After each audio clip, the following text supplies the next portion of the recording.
Halo teman-teman semua, selamat datang lagi di channel Hendra Jaya, channel yang membahas tentang seputar usaha peternakan, khususnya masih membahas seputar usaha peternakan jangkrik. Baik, seperti biasa saya ingatkan kembali untuk kalian semua yang baru bergabung, yang baru menemukan video-video saya mohon bantuannya untuk like, share, subscribe, dan komen agar channel ini bisa berkembang dan selalu memberikan informasi-informasi terbaru seputar usaha peternakan jangkrik. Baik, kita sudah kembali lagi di kandang jangkrik milik saya. Di sini saya akan bagikan yang sering ditanyakan oleh teman-teman semua sesama peternak, yaitu bagaimana cara ternak jangkrik. Nah, ini khusus pemula ya, jadi khusus pemula yang baru memulai usaha peternakan jangkrik. Di sini saya akan bagikan bagaimana caranya secara lengkap, secara real, dan secara pengalaman saya pribadi. Ini saya akan bagikan untuk teman-teman semua. Nah, jadi apabila kalian di sini mungkin membutuhkan informasi, membutuhkan ataupun teman-teman ada kendala mungkin dalam beternak jangkrik, kalian bisa memberikan komentar saja kalian, nanti akan saya jawab satu persatu, baik melalui jawab langsung ataupun saya akan buatkan videonya. Nah, kita langsung saja ke topik pembahasan kali ini, yaitu bagaimana cara beternak jangkrik untuk pemula. Nah, jadi cara beternak jangkrik untuk pemula itu yang pertama harus kalian siapkan itu adalah lokasi kandangnya, lokasi kandang ternak kalian. Nah, di sini lokasi kandangnya itu mau seperti apa? Nah, di sini saya akan bagikan, saya akan rekomendasi, yaitu tempat yang bagus, lokasi yang bagus untuk beternak jangkrik. Nah, yang pertama itu lokasinya itu harus ada atapnya, harus tertutup seperti ini ya. Walaupun ini kandangnya di depan teras, ini masih ada yang terbuka tapi tidak banyak. Ini untuk sirkulasi cahaya saja, udara agar lancar. Intinya lokasi beternak jangkrik itu harus teduh, bising tidak masalah, berisik tidak masalah, dekat pinggir jalan itu tidak masalah. Yang penting lokasinya itu tertutup. Bisa kalian tutup dengan terpal, bisa kalian tutup dengan spanduk, intinya tertutup lah ya. Jadi agar tidak terkena angin ataupun pada waktu musim hujan itu tidak terkena secara langsung. Nah, kalau terlalu sering terkena angin, jangkrik itu jarang mau keluar. Nah, jadi seperti itu. Ada triknya, ada caranya. Cara beternak jangkrik itu harus kita perhatikan. Nah, karena di sini ternak jangkrik itu ternak yang sangat mudah. Kalau menurut saya ternak jangkrik itu ternak yang sangat mudah, panennya cepat, perputaran uangnya itu cepat, perputaran modalnya itu cepat, tidak seperti panen-panen yang lainnya, hewan-hewan ternak yang lainnya. Nah, di sini ternak jangkrik itu 1 bulan itu sudah siap panen. Nah, lalu yang pertama itu ada lokasi, yang kedua adalah kita harus siapkan boxnya dulu. Nah, di sini ada box ini. Kalian bisa saksikan. Ini di sini ada beberapa box lah, kurang lebih saya punya 9 box. Nah, ini untuk ternak jangkriknya. Ini untuk ternak jangkriknya ini di sini. Nah, untuk boxnya sendiri saya menggunakan ukurannya itu ukuran full triplek. Saya menggunakan box berbahan dasar triplek. Lalu kerangka-rangkanya ini saya menggunakan kayu reng yang panjangnya ini sekitar 3 meteran untuk kayu rengnya. Nah, untuk panjang lebar box jangkrik ini panjangnya ini full triplek. Full triplek itu panjangnya 2,40 meter kali 120. Ini dari sini ke sini itu 120, dan untuk panjang kesananya itu 2,40 meter. Dan untuk tingginya, ini 60 cm. Nah, lalu alasnya ini saya menggunakan 1 lembar triplek. Ini full triplek ya, 1 lembar triplek itu untuk alas. Apabila kalian ingin membuat 2 kandang jangkrik, kandang box jangkrik seperti ini, kalian membutuhkan 5 lembar triplek. 5 lembar triplek itu bisa jadi 2 kandang ya, 2 box seperti ini. Nah, untuk ringnya kalian bisa membeli 1 ikat lah, itu biasanya harganya sekitar 70.000. Dan tripleknya itu kalau di tempat saya itu sekitar 55.000 sampai dengan 60 ribuan.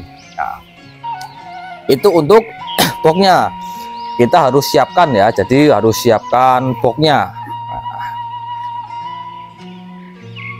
Nah, baik, kita lanjut kembali. Tadi ada masalah teknis, jadi saya potong. Jadi ini untuk tripleknya itu tebalnya sekitar 2 milian ini. Nah, ini untuk lebar tripleknya pakai yang paling tipis kalau saya.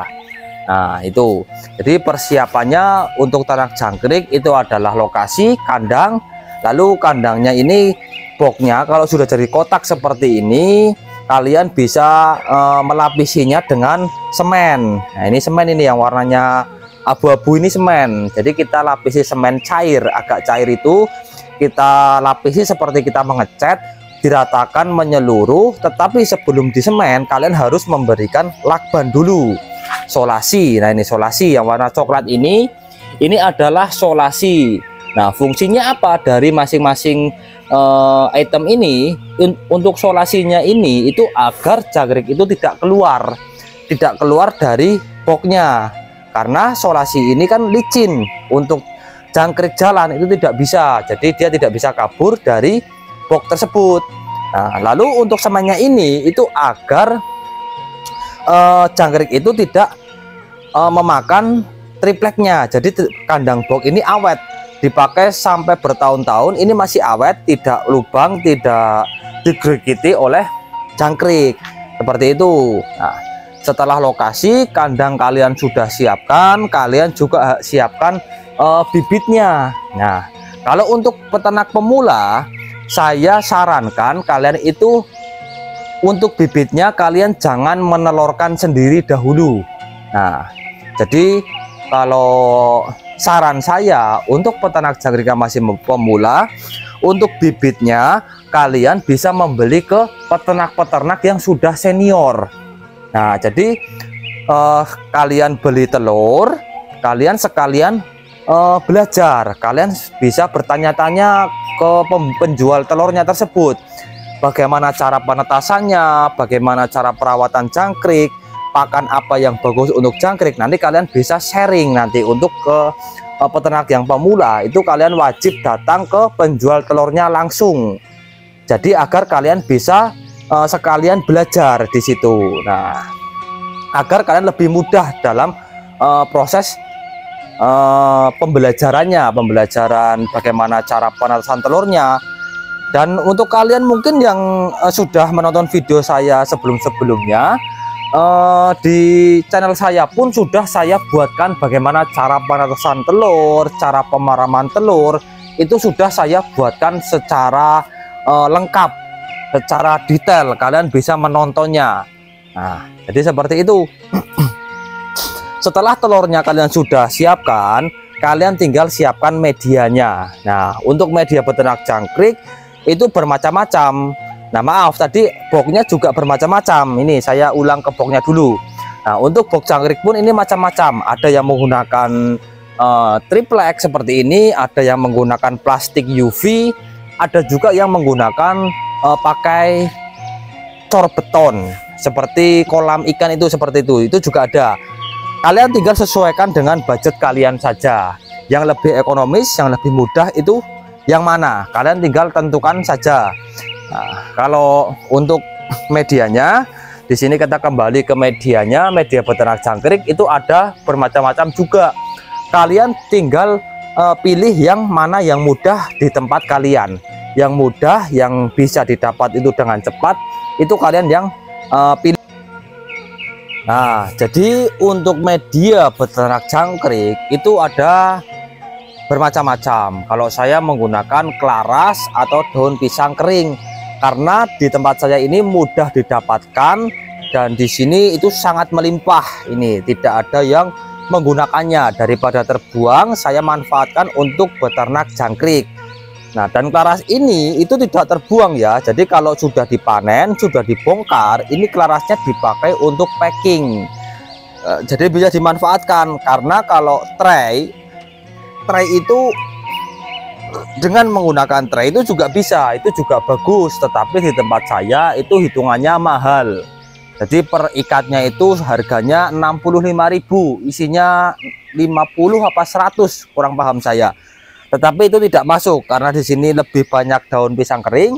Saya lebih suka menggunakan ini, daun pisang kering atau kelaras ini. Nah, jadi untuk media beternak jangkrik itu ada kelaras, ada ektre, ada juga yang memakai daun jati. Kalau saya lebih menggunakan kelaras ini. Nah, dan jangkrik yang saya ternak ini itu jenisnya jangkrik alam, celiring, bering, itu banyak yang menyebutnya seperti itu. Kalau saya ini ternaknya jangkrik alam. Untuk panennya sendiri ini di umur 28 sampai dengan 35 harian. Nah, lalu setelah media sudah kita siapkan, kita harus siapkan yang namanya pakannya, pakan, lalu juga vitamin untuk jangkrik-jangkrik ternak milik kita. Nah, untuk pakannya sendiri saya menggunakan pakan fur, mereknya itu H11K. Saya seringnya memakai fur H11K. Nah, furnya sendiri itu per karungnya harganya kurang lebih 375 sampai dengan 400 ribuan kalau di tempat saya. Mungkin di tempat kalian mungkin bisa lebih murah, ataupun mungkin ada agak tinggi juga, itu tidak terlalu banyak lah itunya, selisihnya. Nah, lalu untuk vitaminnya sendiri, itu saya menggunakan Vitacik yang untuk minuman untuk ayam yang baru menetas. Itu juga bagus untuk ternak jangkrik ini. Dan untuk takarannya itu hanya kira-kira saja lah intinya. Kalau warnanya sudah agak kuning, sudah tidak usah terlalu banyak pemberian Vitaciknya. Kalau berlebihan itu tidak bagus nantinya. Nah, lalu jangkrik pun juga butuh minum. Nah, minumnya apa? Minumnya kita bisa berikan gedebok pisang. Nah, ini yang kecil-kecil seperti ini gedebok pisang. Untuk gedebok pisang tersebut ini kita berikan dari jangkrik baru menetas sampai dengan jangkrik panen, harus ada terus gedebok pisangnya. Jangan sampai kurang, jangan sampai telat, apalagi tidak diberikan gedebok pisang ini. Lalu tidak cukup gedebok pisang saja minumnya, kita juga perlu memberikan penyemprotan yang kita campur dengan Vitacik tersebut. Nah, lalu untuk perboknya ini saya isi telur 2,5 ons. Jadi untuk telur 1 kilo itu saya bagi menjadi 4 box. Tidak saya jadikan satu ya. Kalau telur jangkrik 1 kilo dijadikan 1 box itu terlalu banyak, malah nanti panennya tidak maksimal. Nah, kalau saya lebih bagus, kalau menurut saya dan saran saya pun itu lebih bagus 1 box kita bagi menjadi 4 saja, agar hasilnya bagus, pertumbuhannya bisa maksimal, pakanannya itu merata, semuanya bisa mendapatkan makanan. Itu kita bagi menjadi 4 saja, telur 1 kilo. Nah, untuk telur 1 kilo itu harganya kurang lebih 200.000. Lalu untuk harga jangkrik ini, harga jangkrik alam ini itu harganya itu tidak stabil teman-teman. Nah, ini harus dijadikan catatan dan lalu harus kalian pertimbangkan secara betul.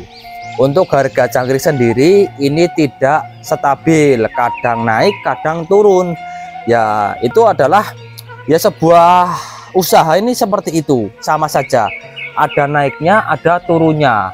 Waktunya naik kita mendapatkan untung yang banyak, tetapi pada waktu kita mengalami penurunan harga kita tidak mendapatkan kerugian, tetapi kita hanya mendapatkan untung. Itu tidak terlalu banyak lah, kita sedikit untungnya, tetapi kita tidak mengalami kerugian. Nah, biasanya peternak jangkrik itu biasanya panen atau bisa panen raya itu pada waktu harganya itu mahal. Jadi kita mencari untungnya dari situ. Pada waktu harga jangkrik itu mahal, kita harus lakukan perawatannya itu terus secara bagus, secara maksimal, tidak setengah-setengah, agar kita tetap bisa mendapatkan hasil panen yang melimpah, hasil panen yang banyak. Baik harga murah, baik harga mahal, kita harus melakukan perawatannya dengan sungguh-sungguh, dengan telaten, pakannya jangan sampai kurang. Intinya kita lakukan yang maksimal saja. Nah, seperti itu. Lalu setelah itu kita cara beternak jangkrik yang berikutnya itu adalah pemasarannya. Nah, ini banyak dikeluhkan bagi para peternak-peternak yang masih pemula. Nah, untuk pemasarannya sendiri bagaimana? Nah, di sini untuk pemasarannya itu bisa ada dua opsi, ada dua pilihan. Kalian tinggal mau pilih yang mana. Yang pertama, kita bisa jual sendiri. Nah, kita jual sendiri, kita tawarkan ke kios-kios burung, kita tawarkan ke peternak-peternak jangkrik, peternak-peternak burung murai atau burung lainnya, itu bisa. Kalian bisa menawarkan hasil panen jangkrik ini apabila sudah memasuki umur 25 hari, itu kalian sudah mulai melakukan penawaran-penawaran ke kios-kios burung, ke para peternak burung, ataupun ke kolam-kolam ikan. Biasanya itu para pemancing-pemancing galatama itu membutuhkan jangkrik. Biasanya itu yang punya pemancingan galatama itu biasanya mau di story hasil panen jangkrik kita ini. Nah, seperti itu. Lalu kalau kita jual sendiri itu apa saja plus minusnya? Nah, ini kalau kita jual sendiri, positifnya itu kita bisa mendapatkan harga yang tinggi, kita bisa mendapatkan harga yang banyak, kita mendapatkan untung yang banyak, maaf. Nah, jadi apabila kita menjual ke kios, ke peternak-peternak langsung, itu kita bisa mendapatkan untung yang bagus, untung yang banyak. Beda kalau halnya kita memilih opsi yang kedua, itu nanti saya bahas juga. Nah, lalu untuk minusnya atau negatifnya kita menjual jangkrik kita sendiri itu adalah biasanya kapasitas yang dibutuhkan para kios, para peternak burung itu tidak banyak. Apabila kita semakin berkembang, semakin banyak boxnya, tentunya kan kita juga mendapatkan hasil panennya pun yang bagus, yang banyak. Nah, itu kita tidak bisa membuangnya nanti kalau kita hanya mengandalkan jual sendiri saja. Kalau kita tidak bekerja sama dengan orang lain, itu tidak bisa satu hari menjual mungkin 2 kintal, itu tidak bisa. Paling ya hanya mentok-mentok paling banyak ya 1 kintal. Itu biasanya pun hanya 4 hari sekali, tidak setiap hari. Nah, karena kita niatnya beternak jangkrik itu untuk usaha yang rutin, jadi kita pilih opsi yang kedua saja. Nah, opsi yang kedua ini kita jual ke pengepul. Nah, kalau kita jual ke pengepul, berapapun hasil panen yang kita dapatkan itu dibayar oleh pengepul. Nah, positifnya kita bisa tidak perlu susah-susah memasarkan jangkrik ini, jangkrik panen kita, jangkrik ternak kita tidak perlu susah-susah memasarkan ke orang-orang, ke kios ataupun ke peternak burung. Kita cukup melibatkan pengepul saja, kita kerjasama. Yang penting kita cari pengepul itu yang amanah, yang bayar tunai, yang bayarnya secara langsung, jangan dihutang, jangan dicicil. Nah, seperti itu. Kita harus punya komitmen dulu ke sesama pengepul jangkrik. Nah, kalau kita dipanen pengepul itu kita mudah, tidak perlu kita memanen, tidak perlu memasarkan, tidak perlu takut barangnya tidak diambil, pasti diambil. Yang penting kita menjalin komunikasi yang baik, kita jalin komitmen agar pengepul itu bisa memanen hasil ternak jangkrik kita itu secara konsisten, seperti itu. Lalu kalau kita dipanen oleh pengepul itu biasanya harganya ada selisihnya. Biasanya selisih kurang lebih 5 ribuan lah, 10 sampai dengan 5.000 biasanya selisihnya. Tetapi kita dengan kapasitas jangkrik yang banyak itu kita masih tetap untung ya, seperti itu. Nah, mungkin informasi dari cara ternak jangkrik untuk pemula kali ini saya sudahi dulu, dan itu cukup di situ dulu. Nanti kita bahas kendalanya apa saja di video saya berikutnya. Dan saya akhiri dulu. Apabila ada kesalahan, ada kekeliruan, ada kekurangan saya dalam menyampaikan video ini, kalian bisa memberikan kritik dan saran di kolom komentar. Sekian, saya sudahi dulu. Wassalamualaikum warahmatullahi wabarakatuh.